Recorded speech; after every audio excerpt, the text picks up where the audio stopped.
12,000 টকা আৰু 11,000 টকা সুদটো আমি দিলোঁ।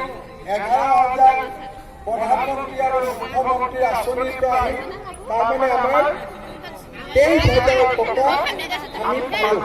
1,00,000 পৰা 23,000 টকা ঘূৰাই দিব লাগিলে 77,000 টকা। এতিয়া এই 77,000 টকাৰো বা 1,00,000 টকা লোন ল'লে 25,000 টকা চৰকাৰে আপোনালোকৰ হৈ ঘূৰাই দিব। আপোনালোকে মাত্ৰ বাকী থকাখিনি ঘূৰাই দিলেই হ'ল। তাৰমানে 1,00,000 টকা লোন ল'লে 25,000 টকা ছাবচিডি হিচাপে চৰকাৰৰ পৰা প্ৰত্যেক বছৰে আপোনালোকে পাব। তাৰমানে আমি এতিয়া যদি চিন্তা কৰোঁ, কংগ্ৰেছ দলৰ স্কিম আছিল 4খন: ধুতি, লুঙি, সূতা, আঁঠুৱা। আমাৰ স্কিম কি? বিনামূলীয়া গেছ, বিনামূলীয়া ইলেক্ট্ৰিচিটি, টয়লেট, প্ৰধানমন্ত্ৰী আৱাস যোজনাৰ ঘৰ, বিনামূলীয়া এডমিশ্যন, বিনামূলীয়া পাঠ্যপুথি, বিনামূলীয়া ইউনিফৰ্ম, অটল অমৃত অভিযান, কনকলতা মহিলা সবলীকৰণ যোজনা, বৃদ্ধ পেঞ্চন, বিধৱা পেঞ্চন, বিধৱাৰ সাহায্য আৰু ছোৱালী বিয়া হ'লে সোণলৈকে। তাৰমানে এফালে সূতা আৰু এফালে সোণ।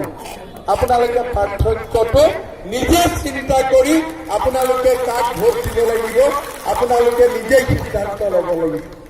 ধুতি লুঙি সূতাৰ চৰকাৰক ভোট দিব নে সোণৰ চৰকাৰক ভোট দিব, আপোনালোকে নিজে সিদ্ধান্ত। মই আৰু একো কোৱাৰ প্ৰয়োজনে নাথাকে। আজি আপোনালোকে চিন্তা কৰক। আমাৰ ইয়াত মোক এইমাত্ৰই গণ পৰিষদ দলৰ কাৰ্যকৰ্তাসকলে গামোচা দিছিলে। গণ পৰিষদ দলৰ দিনত আমি অসমত আৰম্ভ কৰিছিলোঁ কি, যে আমি সোণৰ অসম বনাম। সোণৰ অসম মানে সোণ বুজোৱা নাছিল আৰু ৰাস্তা ঘাট স্কুল কলেজ হ'ব, কামো কৰিছিল তেতিয়া।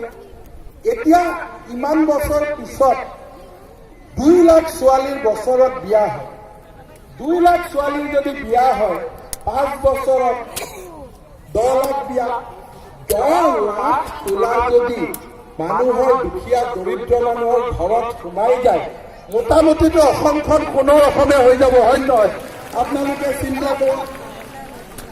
ইয়াতে আমাৰ কিমান ছোৱালী আছে? হাত দাঙকচোন। কাৰ কাৰ ঘৰত ছোৱালী আছে? মোৰো আছে, ময়ো হাত দাঙিছোঁ।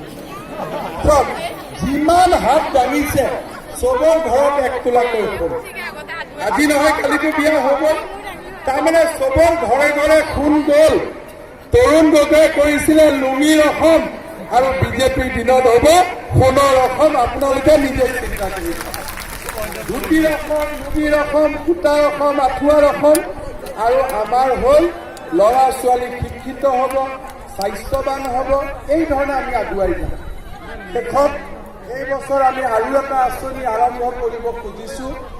মোৰ বহুত ইচ্ছা যে আমাৰ যেতিয়া হায়াৰ ছেকেণ্ডেৰী পাছ কৰে, হায়াৰ ছেকেণ্ডেৰীলৈকেতো ঘৰতে পঢ়া শুনা কৰে, হায়াৰ ছেকেণ্ডেৰী পাছ কৰি ছোৱালীবিলাক যেতিয়া কলেজলৈকে যায়, অন্ততঃ ছোৱালীকেইজনী যদি স্কুটিখনত উঠি যাব পাৰে, মনটো ভাল লাগে। আমি আৰম্ভ কৰিলোঁ। আৰম্ভ কৰোঁতে আমাৰ প্ৰশ্ন আহিলে যে স্কুটিখনটো দিম, কিন্তু